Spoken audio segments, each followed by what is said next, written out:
It's so flighty Chinatown. Ayaw na ka no ito kumini. Vernier Scalloper. Welcome to my channel and welcome to the last, the final video of the 2024, okay? We are here. We are here.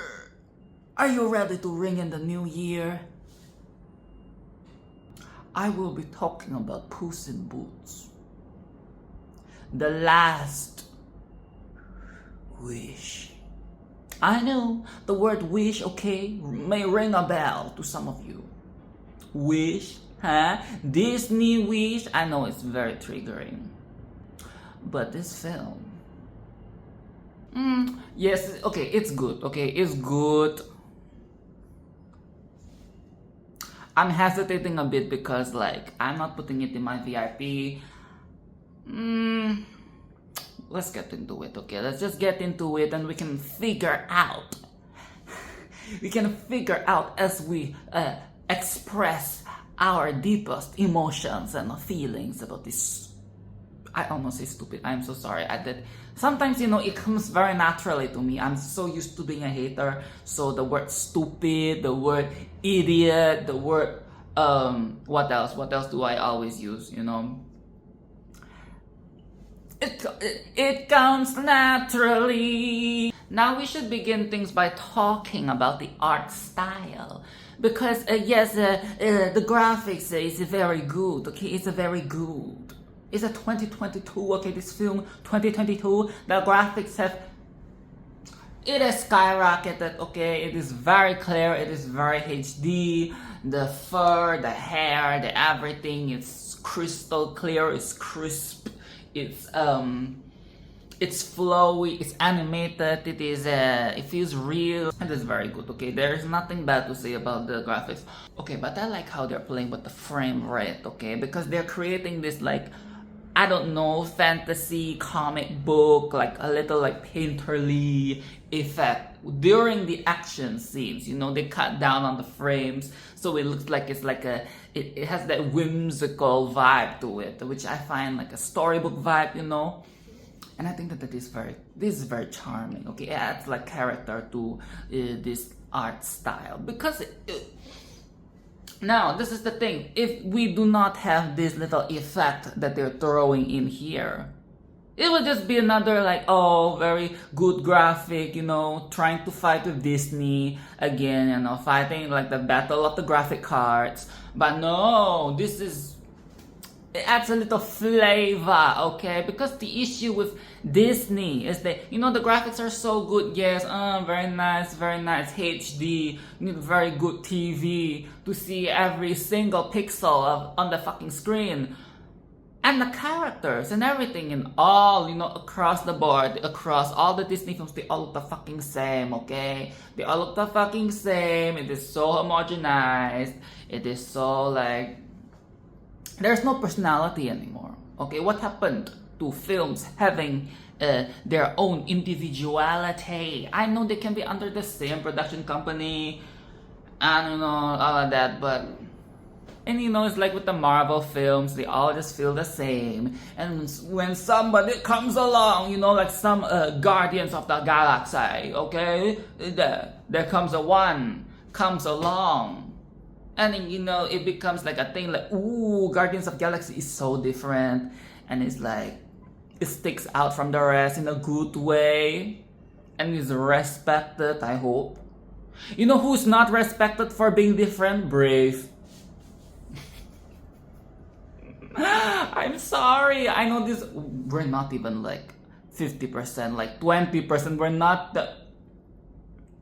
I know we're supposed to be talking about Puss in Boots, the last wish, the final wish, the whatever wish, but Brave, you guys let Brave flop, Brave deserved better, Brave deserved the success that all these other you guys did Merida wrong, Merida deserves better. She's not just like some tomboy, you know, like your token guyish princess. Like, she's way more than that.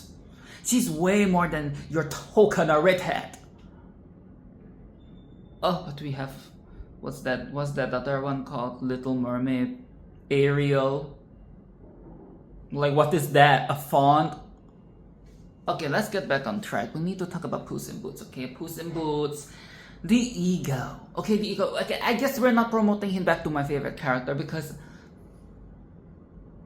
No.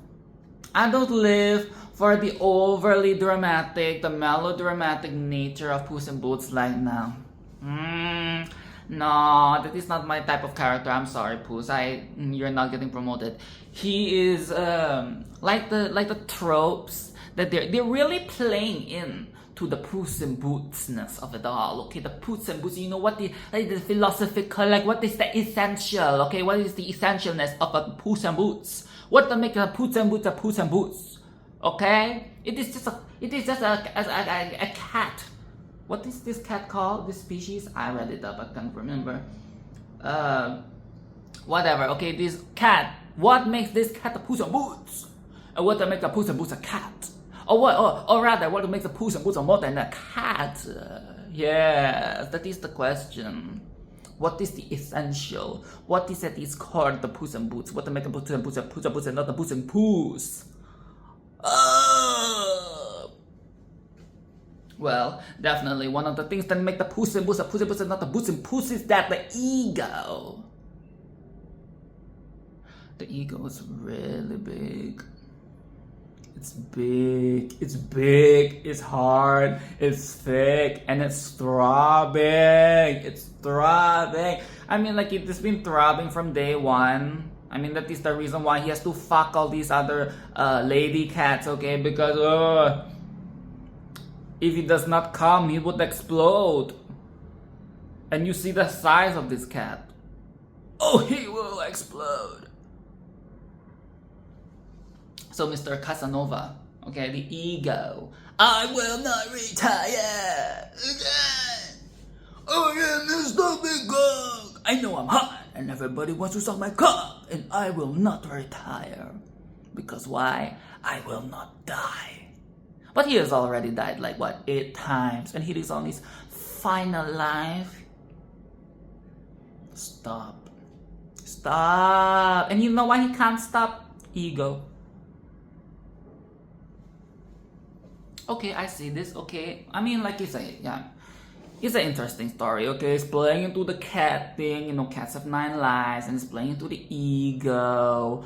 Okay, like the fame and the power, the superstardom, and that whole world. Okay, these 2 worlds collide inside of the Puss in Boots. But he gets humbled real quick, you know, when he gets into like that woman's house, okay, with all the other cats that she has like stowed away in her house. Okay, this is like a what do you call it? This is like a refugee camp for the cats, because the healthcare workers or the veterinarians, the animal services, they're trying to take the cats away, but she's stowing them in her house. And it is not even like discreet. Okay, I bet you can hear the cats from outside. There's like a fucking colony of cats in this woman's house. Okay. So, okay, crazy cat lady, another trope. And I'm not pointing out these tropes like it is a bad thing. I'm just saying that, okay, I see what they're trying to do. They're playing, okay, they're playing with the tropes. Okay, it is not like the trope. Okay, they're playing with the tropes. It is not bad, okay, it is interesting, it is creative, it is cool. But yes, Puss in Boots, he gets humbled real quick because, tough crowd, all these cats do not give a fuck about him. And the only person that gives a fuck about him, you know, the only person who wants to like lick his ass is a dog. Yes, another trope. The dog being like the loving one, okay, the loving and endearing one, while the cat is the bitch. You see the pun that I did there? The cat is the bitch when there is a dog in the room. You put the cat and a dog in the room. Who is the bitch? I need to stop. I fucking hate myself. Why am I still I should like shut down the channel in 2020. Because I'm saying shit like that. Oh, put the cat and a dog in the room and who's the bitch? Shut up! Like, oh my god. You're so fucking annoying. And you know, I was like thinking, like, this hair, okay, this blondie sounds rather familiar. And I did a little Google, okay? Because I was like, is this Florence Pugh? And yes, it is Florence Pugh. It is. I knew it, okay? I know that voice. It took me maybe a few minutes, okay? A few minutes. It's Florence Pugh. I love Florence Pugh. Sounds like I'm saying Florence Pugh. Oh! I'm sorry. So yes, she's Goldilocks and she's with the 3 bears. They're like a family, okay? They're like an unconventional family. Let's just put it that way. And it's starting to occur to me at this point that like I am not a fan of the sound design. No, I'm not a fan of the sound design when it comes to the voice acting because I feel like this is just an issue that a lot of the animated films have, okay? At least for me. Like, I know we're trying to have like a very consistent sound, but sometimes it is just too consistent, okay? It is too consistent that everything just sounds clear, everything sounds like they're speaking to your ears. You know what I'm saying? Like, it's always like they're speaking to your ears when they're far away or they're across the room and things like that. Sometimes it is too, there is no dynamic. Okay, there is no dynamic and it feels like I'm just listening to a studio recording session. Okay, in the fucking studio recording booth.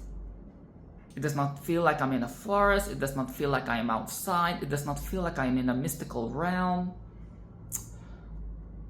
I do not live for it. And another thing that I realize is that I do not live for the voice acting as well. Like it leaves much to be desired. And you can say that I'm nitpicky, okay, I'm just picking on like scraps, okay, like a rat. But no. I feel like Jack Black and Charlie Day, I think they have like destroyed it for me. I think they set the bar too high for me. And like Tara Strong, okay, shall we bring up another legendary icon of the voice acting arts, okay, Tara Strong. When I'm watching an animated film, okay, a cartoon or whatever, you know, animated fake characters, I want to hear the animatedness in the voice. Like, we're not watching real people, okay? Why do they sound like real people? I need there to be some more infatuation, some imagination, okay? Some artistic liberties taken into the voice because we're talking about the fucking talking bear, okay? Talking bear, talking cat, talking bug, okay? That tells you about morals. What the fuck? Talking everything, talking giant baby, like why do they all sound so boring? Like they all sound so boring. And this is because a lot of these people aren't really like voice actors, they're just actors, okay? They're actors and they're just doing their own voice thing that they do, like they're not adding anything new, like it's just, I don't know, okay? I mean, I don't need everybody to be like this, okay? Puss in Boots is fine on his own because his characterization is already, like, strong and everything. But everybody else is so boring. It's so boring. And, like, Florence, I love Florence, but I felt like she was a bit flat. I'm sorry. I felt like her voice was a bit flat. It is always that one tone, okay? It is always that one tone. I feel like the voice acting in animated films, they should have like a range, okay, that they can go to, like the high and the low, the zany and like the serious and the emotional, like, you know, like it has to, I know I'm expecting a lot, but come on now, like seriously, yay! I'm not expecting, okay, something fucking annoying like anime.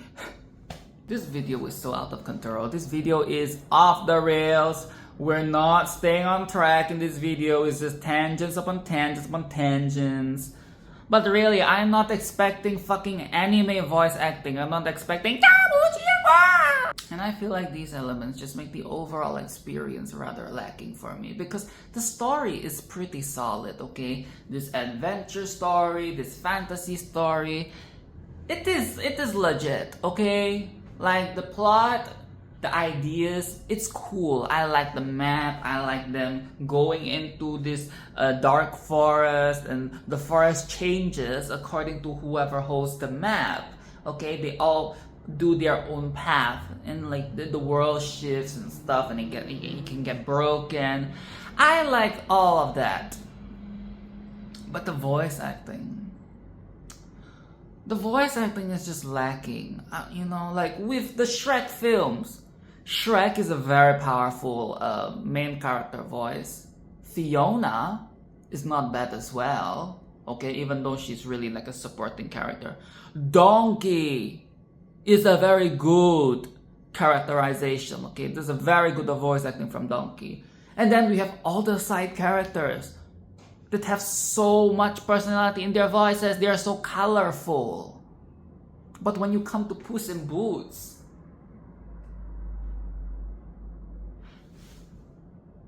are they trying to make this like a very serious tone? Because maybe I'm just not reading the room, okay? I'm reading things wrong. Perhaps this is supposed to be serious. It is not as quirky, Corsonian quirks as Shrek that I need to like judge them apart from each other. But even without the comedy, even without the fact that I want my slapstick and all that jazz, I'm not living for the performances, okay? The performances, no.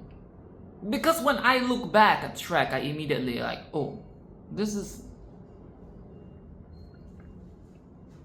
Yes, I like Harvey Guillen as Perito, okay? I like him because I also like him as Guillermo in What Will We Do in the Shadows.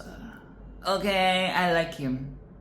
And of course, he is that dog, okay? Of course, he's the dog character. Of course, he's the trauma, okay? The trauma dog. That is also the one that is like...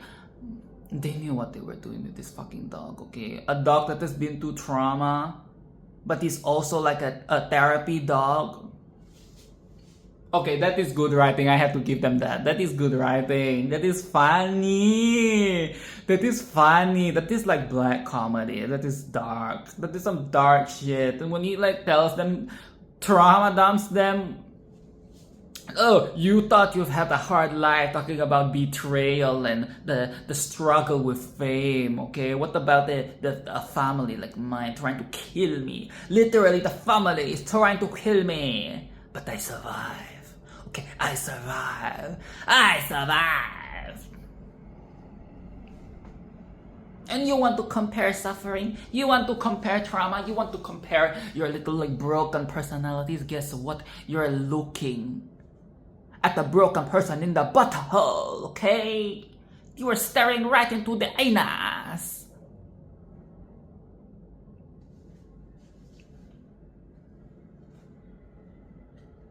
I like this face.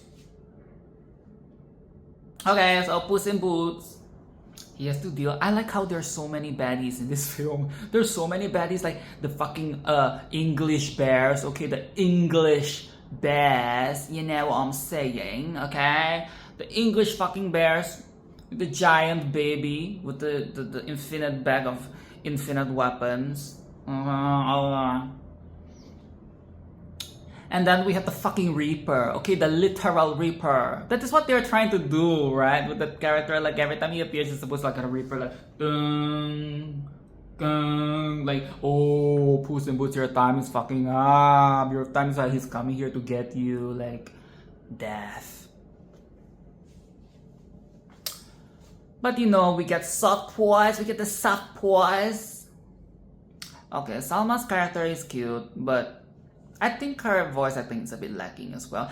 And it is not I'm not saying that they're bad. It's just that they don't have the pizzazz that a voice actor should have, okay? They just sound like they're doing their usual like acting gig type of situational, and that is not what I want. That is not what I need. I need like, you know, like a little bit like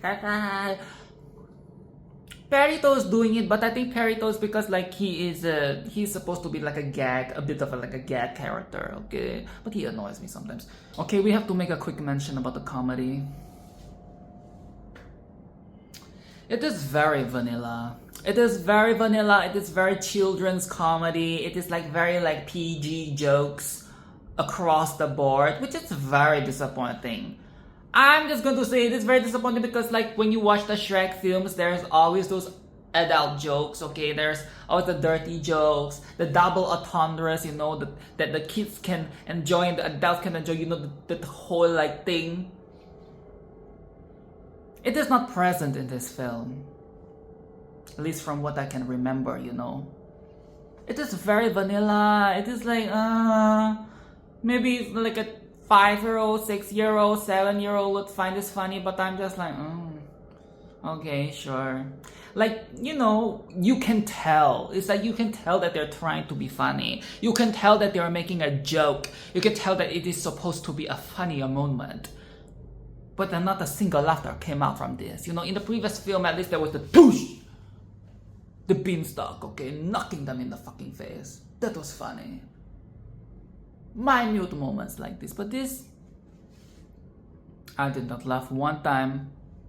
I did not laugh one single fucking time in this whole entire film. You know, maybe I smiled, maybe I like giggled a bit, but no, there was no laugh.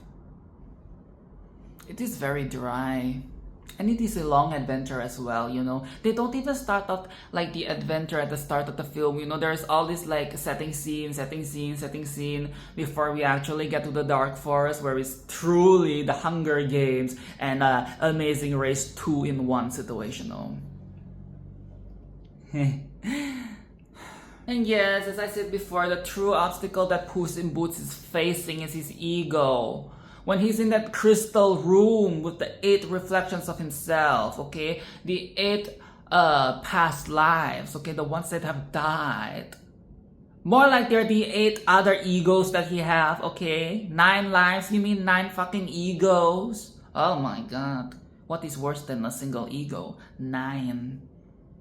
Oh god, and the disappointment in Mama Bear's voice when Goldilocks tells her that she wants a real family.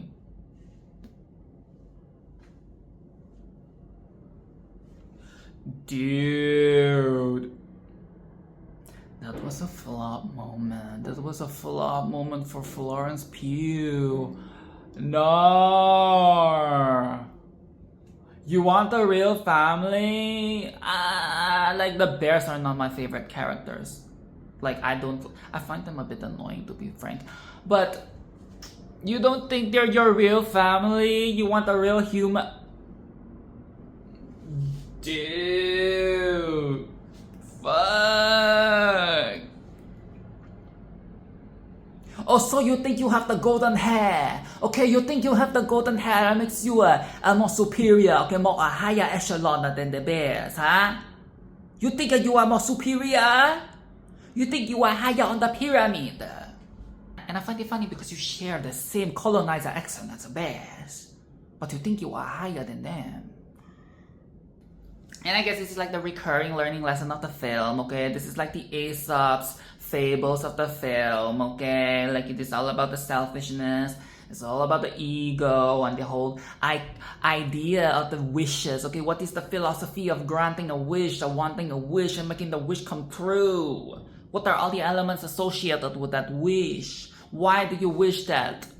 And what are you willing to do to get that wish? And is that wish even important in the you know, like all those like important questions. I get it, okay, I get it. It is a very what is the word? Allegory. Okay, this is a very allegorical film.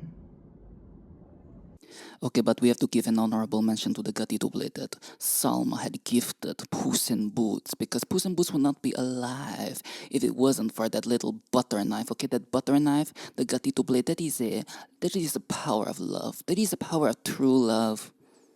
Okay, he's not saved by God. No, no God. No capital HIM, okay? It is the gatito blade, the butter knife. It is the power of love. Love saved Puss's life. His ninth life, actually. Okay, actually, it's a ninth life. Bitch, Selma's the MVP. Okay, that is enough, okay? Graphics, good. Learning lesson, good, okay?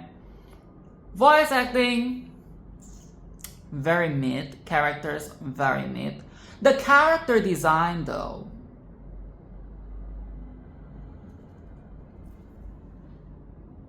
is good. Okay, it's good. Character design, good. Like the visual design is good. I mean, their stories are good as well, but the voice acting, no. No.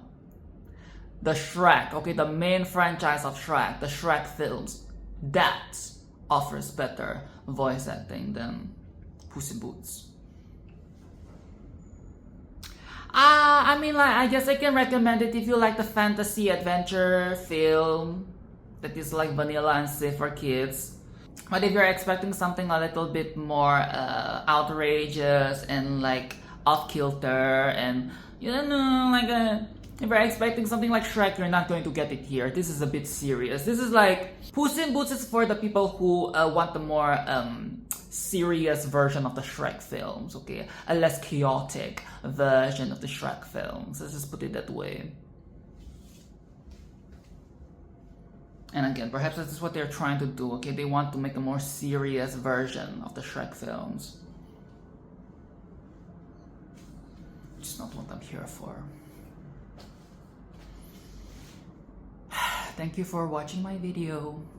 I will see you in the new year, okay? Like and subscribe and do all of that. This was a letdown. I feel very tired. I feel very sad. I wanted the Pussy Boots to be good because he was my favorite character, but not anymore. Well, now we know. I don't know what I will be reviewing to kick off like 2025, but I will be back.